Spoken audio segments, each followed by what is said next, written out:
प्रदेश में भाजपा और कांग्रेस के अलावा तीसरे राजनीतिक विकल्प के तौर पर देखी जाने वाली पार्टी जनता कांग्रेस में कुछ बड़ा होने वाला है। हालांकि पिछले 2 सालों में इस पार्टी ने अपनी ताकत खोई है। विधायक बाहर हुए, कार्यकर्ताओं ने पार्टी छोड़ी और पार्टी के बड़े चेहरे चुनाव नहीं लड़ पाए। अमित जोगी ने एक इमोशनल खत कार्यकर्ताओं के नाम लिखा है। इसमें वो इस सप्ताह अहम निर्णय लेने की बात कहते दिख रहे हैं और गुजारिश कर रहे हैं कि फैसले में कार्यकर्ता उनका साथ दें। ये चिट्ठी उन्होंने सोशल मीडिया के जरिए अपने लोगों को भेजी है। अमित जोगी ने अपनी चिट्ठी में लिखा, पापा के रहते और पापा के जाने के बाद आप लोगों ने कठिन समय में जोगी परिवार का साथ नहीं छोड़ा। पार्टी और परिवार में बने रहे, साथ खाए, साथ हंसे, साथ रोए। मेरे पास शब्द नहीं है, मैं आप लोगों का कैसे धन्यवाद करूं। शीश झुकाकर, हाथ जोड़कर आप सभी का कोटि कोटि आभार प्रकट करना चाहता हूं। अब चुनाव में बहुत कम समय बचा है। मैंने, आपने, हम सभी ने कई बार पार्टी और हम सभी के राजनीतिक भविष्य को लेकर कई बार चर्चा की है। जोगी ने आगे लिखा कि इस पर विचार विमर्श हुआ है। गठबंधन, विलय के सारे विकल्पों पर हमने साथ काम किया है। बहुत साफ है कि अगर मेरा राजनीतिक भविष्य उज्जवल है तो आप लोगों का भी होगा। अगर मेरा नाम ऊंचा जाएगा तो जोगी परिवार और राजनीतिक विरासत आगे बढ़ेगी, जिसका फायदा आपको ही होगा।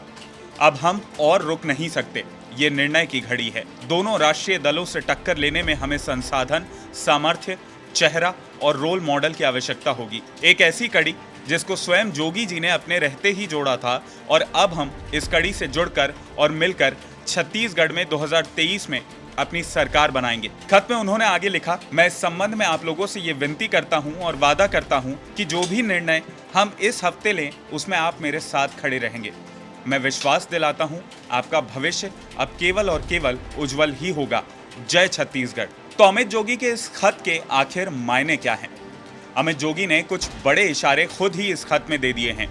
पार्टी सूत्रों की माने तो अंदरूनी खेमे में दल के विलय की चर्चा हो रही है, मगर बड़ा खेमा इससे सहमत नहीं है।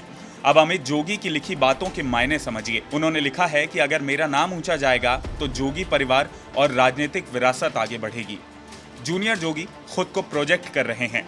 उन्होंने एक और पंक्ति लिखी, छत्तीसगढ़ में 2023 में अपनी सरकार बनाएंगे। अगर इस संदर्भ में पूर्व के सियासी हालातों को देखा जाए तो जनता कांग्रेस ने भाजपा के प्रत्याशियों के पक्ष में प्रचार किया है। अब चर्चा है कि जनता कांग्रेस में इस हफ्ते होने वाले बड़े फैसले में भाजपा का असर भी हो सकता है। छत्तीसगढ़ के पहले सीएम दिवंगत अजीत जोगी ने कांग्रेस से अलग होकर 23 जून 2016 को जनता कांग्रेस छत्तीसगढ़ JCCJ नाम से एक नई पार्टी बना ली थी। 2018 में विधानसभा चुनाव में JCCJ ने बहुजन समाज पार्टी के साथ गठबंधन किया था। इस गठबंधन ने 7 सीटें जीती, जिसमें से 5 अकेले जनता कांग्रेस छत्तीसगढ़ के पास थी।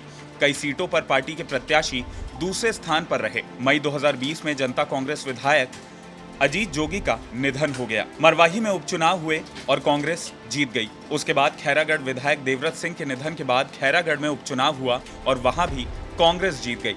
विधायक धर्मजीत सिंह के साथ आपसी विवाद की वजह से उन्हें जनता कांग्रेस से निकाल दिया गया। विधायक प्रमोद साहू धर्मजीत के साथ ही रहते हैं, जनता कांग्रेस के कार्यक्रम में नहीं दिखते।